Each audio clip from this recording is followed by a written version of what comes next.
going to talk about this project I did. It is called clsbpf, which is a packet classifier for Linux traffic control layer. I'm at Red Hat, a Linux kernel engineer. From time to time I do some upstream development work in the network stack. And yeah, so let's start. Why do you need QoS, or quality of service in general? For example, if you're a big provider, have many customers, and you all have some sort of traffic contracts with them.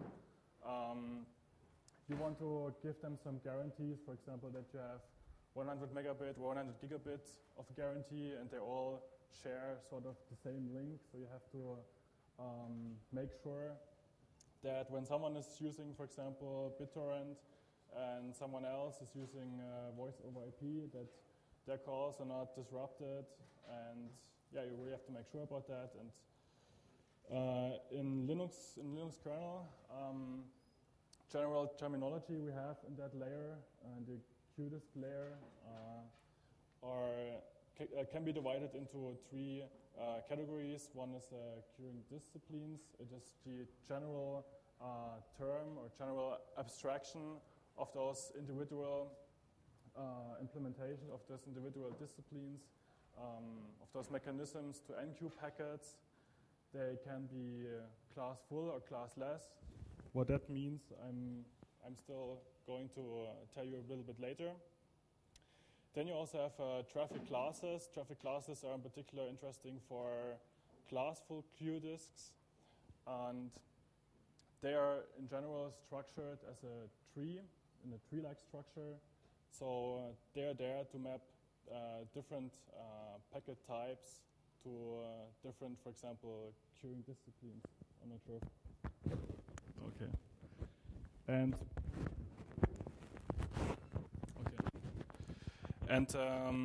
yeah, and those classes can even have their own set of attributes for traffic limiting, for prioritizing some sort of traffic, and so on and so forth. And for those classful, or for those classes that are part of classful qdiscs in particular, you can have classifier. This is some sort of filters that can distinguish between this kind of traffic and that kind of traffic, and then they can tell the general queuing framework into which traffic class they have to put this into. And you can have a lot of subclasses. They are tree structured, and classifiers, they can point, for example, to their own node or to some subnodes that are below them, where they can enqueue traffic for that. And then we also have e-matches that are part of classifiers. I will talk about that a bit more in detail later on. Those are some smaller submodules that are maybe not worth to write a full classifier for. But yeah, they can mangle some packets even. They can do some rerouting, and so on and so forth. So qdisc types, I already mentioned it. You can have classful qdiscs and classless qdiscs. Actually, the majority of queuing disciplines are classful in the Linux kernel. Classful qdisc basically means that a user can define the individual internal structure of this queuing discipline. For example, if you have hierarchical token bucket qdisc, you can have multiple sort of tokens, and in each of those, buckets, and in each of those buckets, depending on the classification, traffic can come into in a different rate, and with that you can shape the traffic to your need, and basically the user can internally define that, how this structure of subclasses is defined. Classless qdisc is you do not have any control of the internal details about that. For example, last year Jesper Brouwer gave a talk about kernel that was recently introduced by Google people. That's, for example, a classless qdisc. And of course, you can combine multiple qdiscs. It's a bit complicated. You can read man pages. General documentation could be better, but you can combine various qdiscs so that you really have a tree-like structure, and you can serve multiple needs for that. Yeah. Just to give you some simple examples, how qdiscs look like. For example, PV for fast. Everybody has probably heard of that already. It's a default qdisk on Linux. So if your network card is not MultiQ capable, it's using PV for fast on default. It's just a simple first in, first out qdisk. So packets get queued in, and the one that was queued in first is also the one that has been transmitted to the wire first. And it has 3 bands for priority. This basically means that the queue with the highest priority, only their packets are dequeued first. If there are some packets in, after there's no packet in, for example, you can imagine maybe SSH traffic. SSH traffic could use a higher priority than other traffic. So if in the highest priority queue SSH traffic is present, then only that is served first, and after that is empty, then it's going to the next layer. Yeah, and the classification here in PV for fast is done via diffserv. So it looks into the IP header and sees the packet priority, and based on that, it decides in which of those 3 bands it puts its packets into. Yeah, and each band can be TX qdisk long. It's usually, I think, 1,000, so 1,000 packets per band. And yeah, basically, you can imagine that like you have 3 PV4 queues in parallel, just with different priorities. If you have, for example, some HTTP, some hierarchical token bucket qdisk, or some others, and on those leaves you don't define anything, then it's usually always PV4, which is just a simple first in, first out qdisk. Then the next example, the second example I want to give is MultiQ. It's also a quite simple example, actually. The rest I just leave out, and for the man page to read for you if you're interested in that. Yeah, the MultiQ qdisk is basically a MultiQ scheduler. So if your NIC has multiple queues, your kernel will use that on default. It will create internal queue for each of those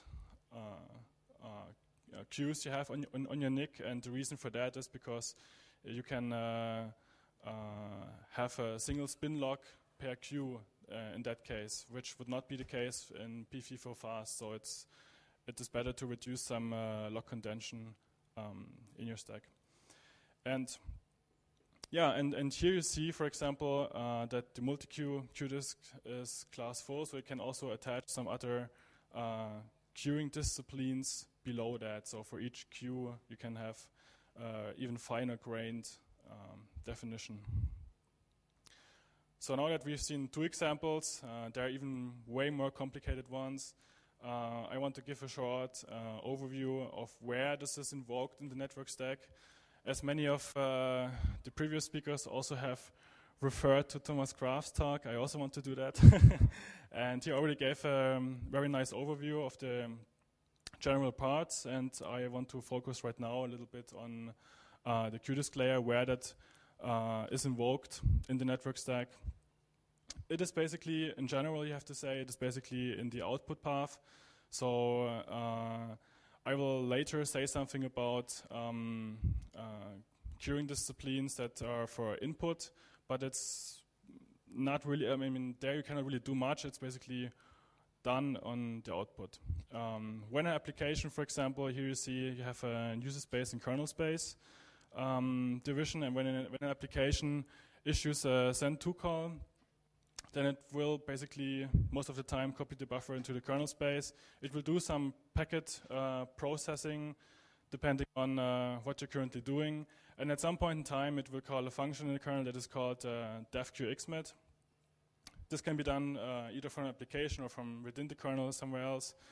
And that's basically the path or the point where you hand the packet over, or the SKB, which is the packet representation in the kernel, over from the packet processing path into the queuing discipline layer before it will be handed into the device driver itself.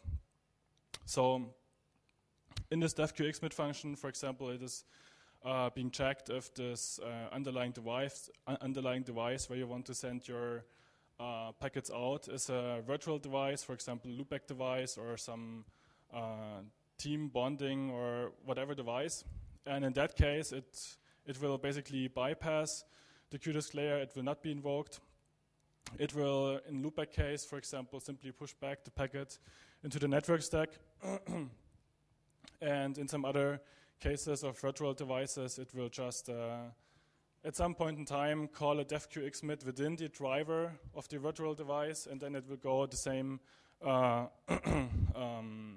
functions over again, and that's why it will bypass it at first.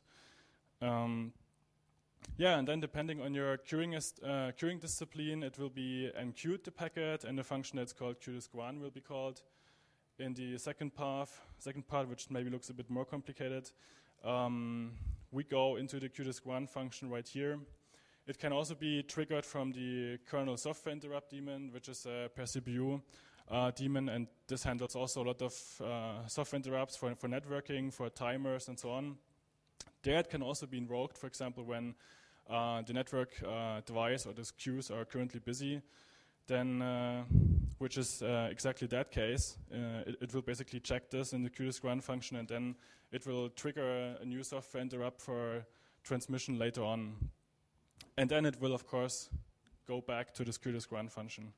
And in case we have enough budget that we can call, or where we can transmit packets to the driver, or if the driver queue is not busy right now, then we can simply transmit that packet, for example, via scheduled direct xmit, and it will do some, for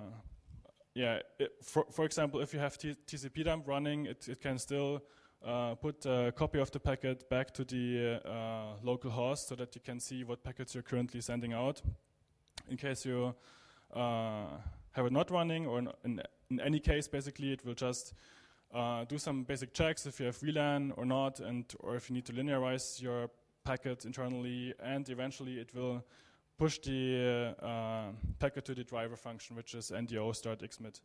So that's basically where everything happens, and internally inside of those qdisc functions, you, depending on the queuing discipline that you have selected, call their implementation handlers. So now to the portion of classification. Maybe you can have a nice analogy for garbage separation.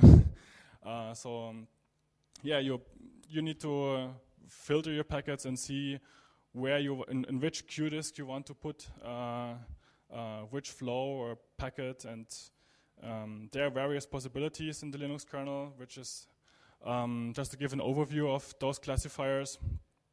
I just want to talk about 4 of them shortly. So there's, for example, a 32-bit key classifier. It can simply take a particular offset in your network packet and compare it to some particular key. It's something very generic, probably the most popular one even. Then you have clsbpf, which is firewall mark. So if the net filter layer has marked some particular packets, you can also do some matching based on SKB mark on that, and then enqueue the packet into whatever queue you want to enqueue it. Then there's also a quite interesting classifier which is called CLS cgroup. So this is basically protocol independent. You can have particular applications running in some C groups, and all of their sockets that they have opened and that transmit network packets get a particular tag, and you can use this tag to later on in the traffic control layer to control enqueuing this traffic that is outgoing from there into particular qdiscs. You also have a very basic classifier, which is based on images. I will say something about that in a moment. Yeah, and you can also use that, and this is also sort of tree structured. Those images, I think I already mentioned it before, it's some small submodules where not really worth writing a full classifier for. They can be interconnected with a logical expression like AND, OR, and so on.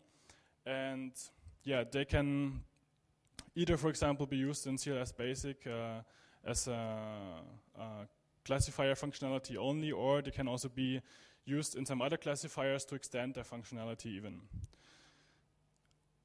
Yeah, and the work I was doing, the basic idea of that was to use BPF as a classifier.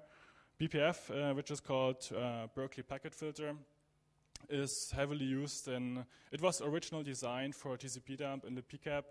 So for packet sockets in the Linux kernel, it is probably the main user. And the intention for that is you have a very small program running in the kernel that consists of a couple of opcodes and so on, and it's run within an interpreter. And then it will give a verdict, either drop that packet or keep it, because that packet is not interesting for me when you do packet capturing.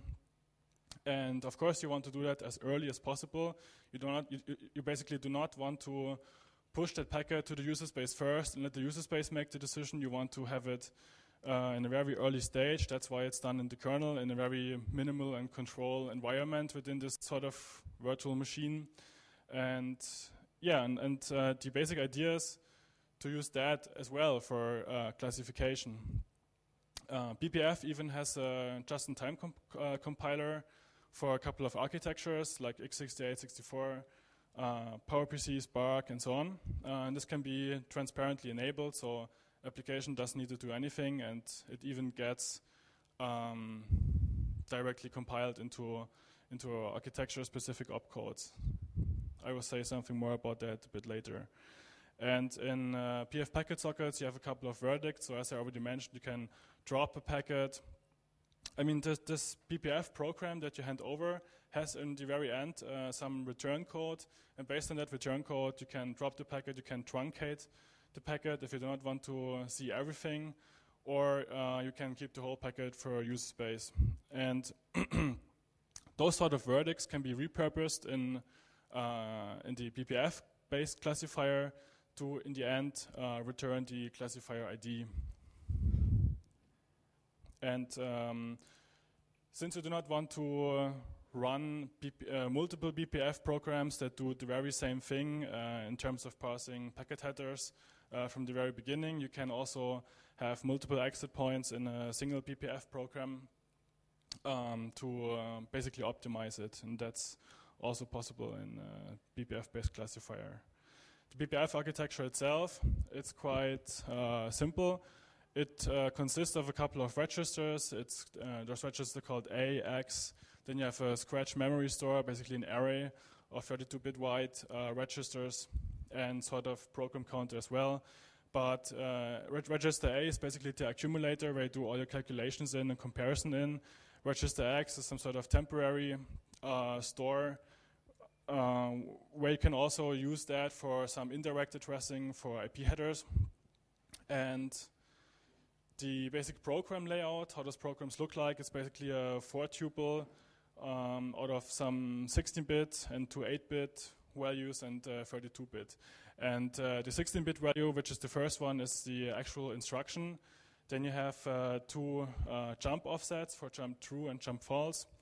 If you have some conditional branches, for example, and the K variable is just a multi-purpose sort of thing where you can hand over some immediate values, for example, what you want to compare with, or other things for addressing, for example. You have a couple of instruction categories which involve load, store, branch instructions, some ALU instructions for multiplications, and so on. Load instructions, for example, you can load various values to A register or X register. Yeah, so it's quite simple and not too complicated, I think. You also have some MISC instructions, for example, to transfer the value of x and of a into x and vice versa. So that's basically everything you can say about BPF. There are a couple of extensions in the Linux kernel. The reason is because this machine is basically run on a socket buffer, so a network packet, and it can have some metadata that you want to read out, and for example load into A. Maybe a very popular example for that is VLAN. As Thomas already mentioned in his previous talk, is that the NIC can strip VLAN tags directly in hardware and transfer those values into some metadata of the SKB. And with some of those BPF extensions, you can also access that, since it's not available in the actual packet anymore, right? And this is basically invoked through overloading a particular load instruction. So you use some offset where you want to load value from the packet, which is basically more or less impossible because it's way too high. And then you can invoke with an additional offset to a particular extension. You can then trigger that you want to load some metadata from elsewhere. We also recently introduced a get socked up call where you can query which extensions are available on your system and which aren't. Just to give you some example, for TCP packets, you can right here load the Ethernet type. You can check if it's the Ethernet type of IPv4. If it's not, you just jump to the drop label. Drop label means you drop everything from the packet. If it is IPv4, you go next. You go further and check the protocol. If it's TCP, you return everything. If it is not TCP, then you also go to drop and the program exits, right? And basically, if you run TCP dump and enter some high-level filter, this will be actually translated into BPF code by the libpcap compiler, and it will basically look like a small program like that. This is just in BPF ASM syntax, which I will say something in a moment as well. BPF JIT compiler. So if you enable the compiler, then and if you load a BPF program in user space, then the kernel will check, or the architecture-specific JIT compiler will check if it can translate all of those instructions that have been given from user space. If that is the case, it will just give a rough estimate of the image size where it needs to put its opcodes in, and it will allocate some executable memory from some module memory area, and eventually there are a couple of compiler passes to emit opcode that you later execute on, and then it will do an instruction cache flush, and eventually it will set the entry point for the filter into this memory area, so that instead of jumping to the interpreter, you just execute that. And you can even get a raw dump of that opcode, what the kernel has generated, if you just echo 2 into this proc file. Yeah, so then I want to say something about the BPF toolchain. Those are 3 programs that I've developed. The first one is BPF ASM. As you've already seen a couple of examples from there, in terms of syntax, it is just a low-level sort of translator from sort of BPF ASM code into raw opcodes that get loaded, and it can be used for debugging purposes, for development or auditing, or for some high-end purposes. For example, if your libpcap compiler doesn't optimize something in a way that you want to have it optimized, then you can use it, or if some extensions are not supported by libpcap, which is actually quite the case, so then you can just use that tool and have it done as well. Then there's another tool which is called BPF JIT. This ASM, which is basically a JIT image disassembler.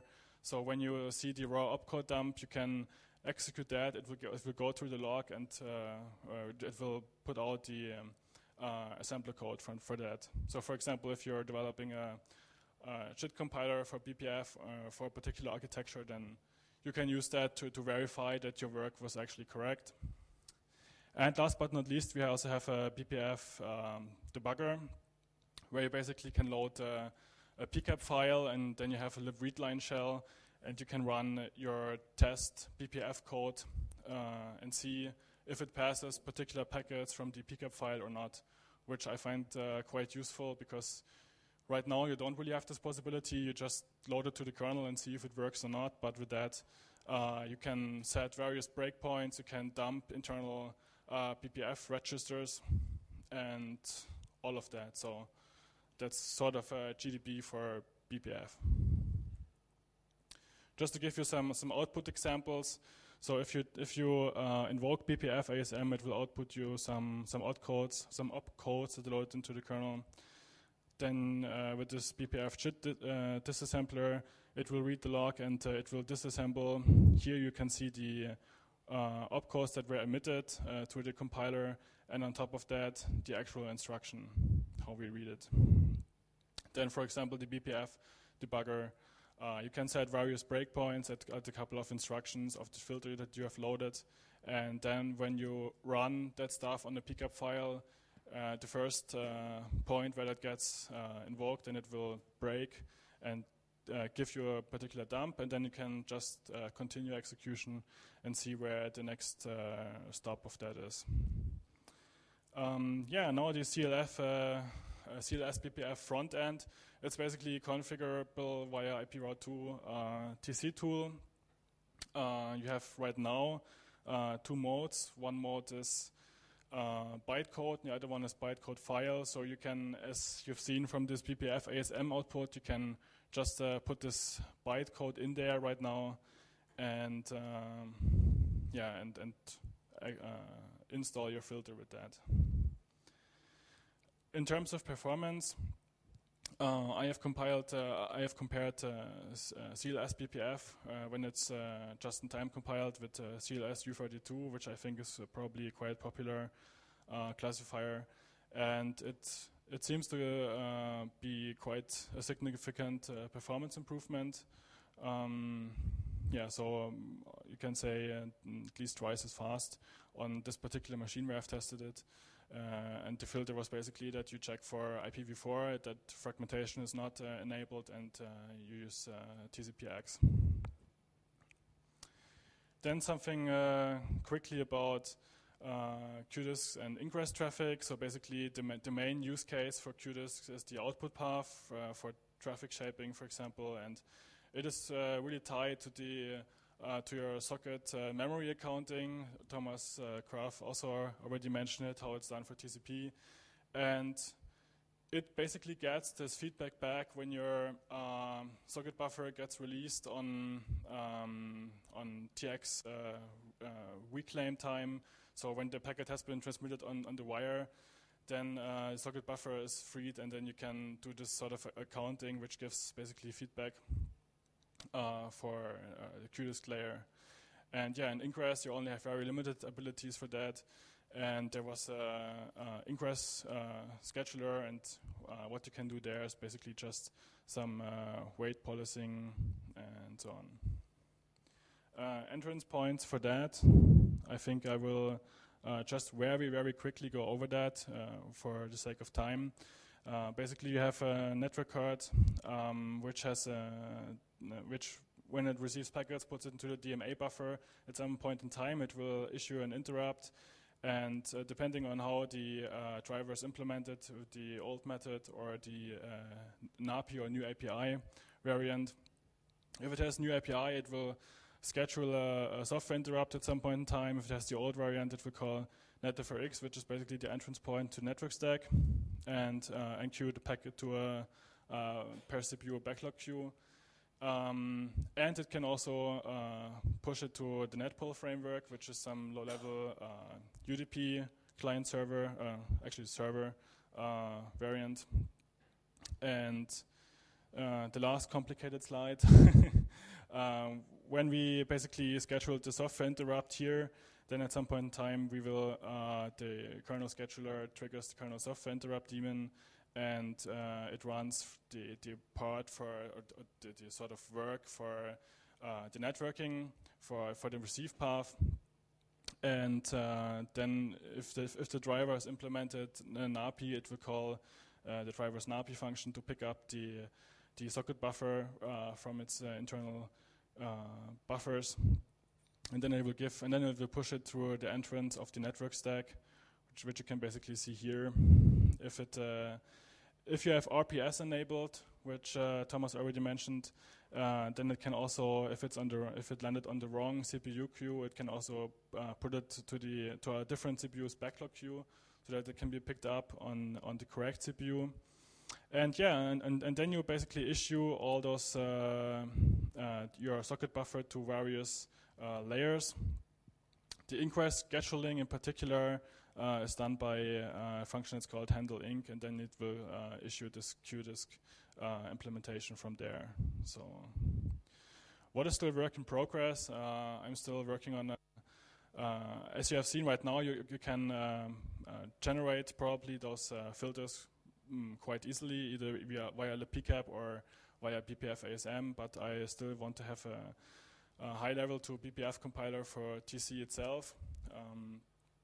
It will basically involve, what it needs to do differently from the PCAP, you need to be able to define multiple class IDs.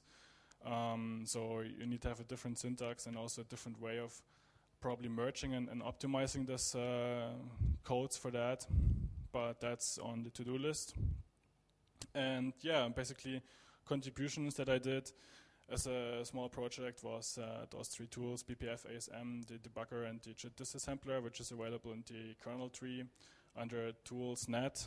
And then also implemented the clsbpf, which you can find under net chat for network schedulers, and intensive documentation for how all those filtering works, and of course also the IP route 2 front end for that. Thanks. Are there any questions? Then feel free to ask. Okay. Okay, the question was how BPF handles IPv6 packets. Well, with BPF, you basically can define everything you want, right? So you have a small program, you load stuff to the accumulator and so on and so forth. So you need to write a small, you need to write your code in a way that it handles IPv4 and IPv6. So it basically, the example I gave before was just for IPv4, but in case, for example, it wouldn't be IPv4, then you would do another check for IPv6 and go further.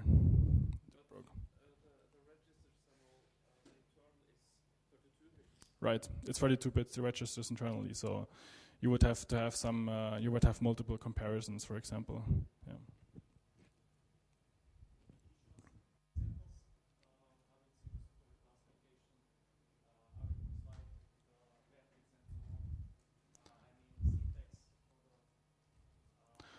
Sure, yeah, sure. Let me shortly look up the commit in the kernel. Wait a second.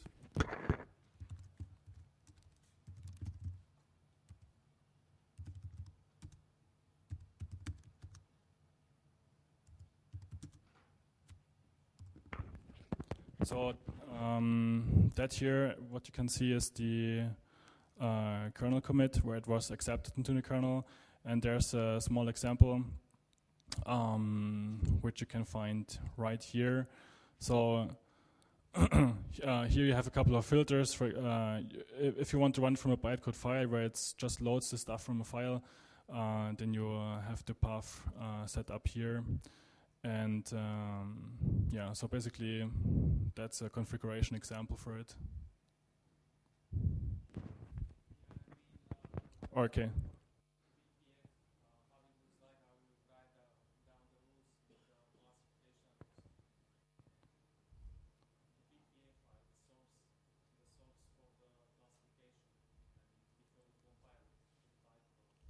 Aha, okay. Well, this was basically what I showed you in the example. You would, no, oh yeah.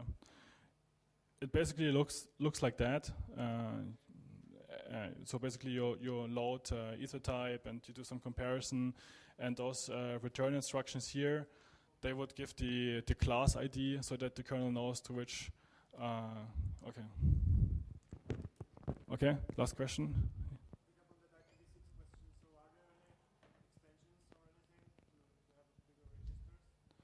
Oh yeah, good question. The question was if for IPv6, if there are some extensions to have bigger registers. There's currently upstream on NetDev some discussion to have a 64-bit BPF engine. It's currently ongoing, so right now it's the kernel doesn't have it. Okay, thank you very much.